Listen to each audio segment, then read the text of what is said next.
Hello people, this is Sonali, the Melodramatic Bookworm. If you've been here before, welcome back, and if you're new to my channel, welcome to the Melodramatic Bookworm family.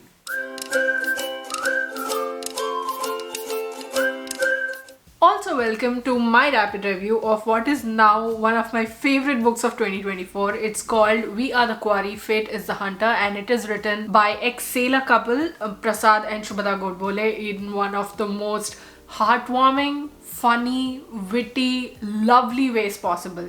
And the very thought of it puts a huge smile on my face, because as you see, I haven't stopped smiling. But before I stop making sense and I start squealing in excitement at the mere memory of it, let me tell you what it is about. We Are the Quarry, Fate is the Hunter is a collection of 25 anecdotes from ex-sailor couple Prasad and Shubhada Godbole, who have traveled the world and seen so much of what it has to offer. And in this delightful book, Prasad and Shubhada Godbole have captured many of their experiences that are so varied, be it the scary experiences at sea, including piracy, the joyous, exciting ones, the wacky ones that one would never even think could be experienced, ones that brought tears to my eyes because of how heartfelt they were, and so much more. These cross over into Prasad's career change from being a marine engineer to teaching students to be marine engineers, to Shubhada's printing business, to them watching their daughter Punav grow up and become someone in her own right.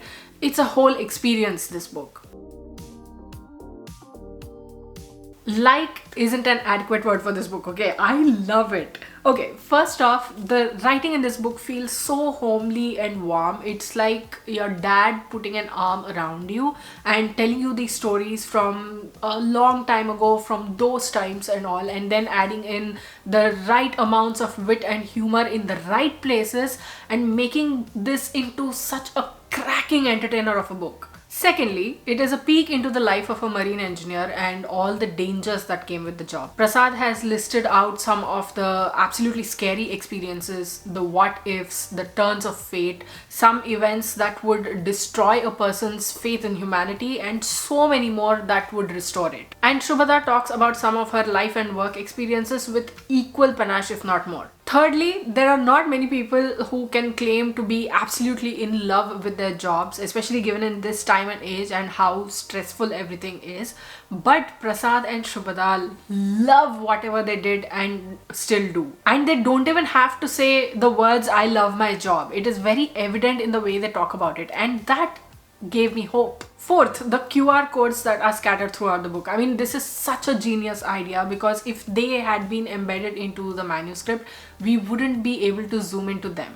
But now through the QR codes, we can do that. We can zoom in and see them. And there are also videos, and these complement the narration of these stories, of these anecdotes so well. Fifth, I love that the chapters can be read in any order, and even if there's a time gap between you reading them, you'll still have the full experience. There are multiple self-contained stories and anecdotes, each more interesting than the last. And then the words of wisdom throughout the book. For example, in the story, The Search for God Begins with a Mirror, he says, "There is no better place for meditating than your own home, in your puja ghar. If you find peace in your own puja ghar, you do not need to visit temples. If you cannot find peace at home, all the temples in the world cannot help you." I don't think I have to add anything to that. And finally, the witty excerpts that I'm about to read are just a minuscule part of the brilliance that is contained in this book. Silent letters are the ultimate bad joke. You must know them, you must write them too, but you must not pronounce them. It is akin to not stitching the bottom of your pockets. They look like pockets, you can keep stuff in them, but as soon as you do, everything drops out from the bottom. Is it supposed to be a language, a joke, or plain stupidity?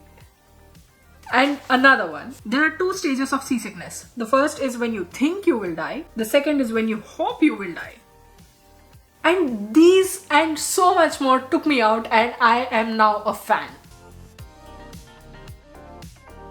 To be honest, there is nothing about this book that I didn't like. I mean, there was one place where I felt like it was more of an info dump than a narration of Prasad and Shubhada's experiences. But that too isn't something that I dislike. I just feel like that didn't fit in with the theme of the book. And this, not finding something to dislike in a book, hasn't happened in a while. Oh, if I haven't made myself clear already, I absolutely adore this book. I highly, highly, highly recommend it, and I hope that you will pick it up. I promise you, you will have a whale of a time with it. So that was my review of We Are the Quarry, Fate is the Hunter by Prasad and Shubhada Godbole. What did you think of my review? Did you like it? Have you read this book? If you have, what did you think of it? If you haven't, I'll once again urge you to pick it up. But let me know your thoughts in the comments below. I'd love to hear from you. If you like this video, please like it and share it to spread the word. And if you like my content and would like to see more from me, don't forget to hit subscribe and click on the bell icon beside the subscribe button to get notified as and when I post new videos. Thanks for watching. I'll see you in the next video. Until next time, keep reading, keep watching, and add melodrama to your life.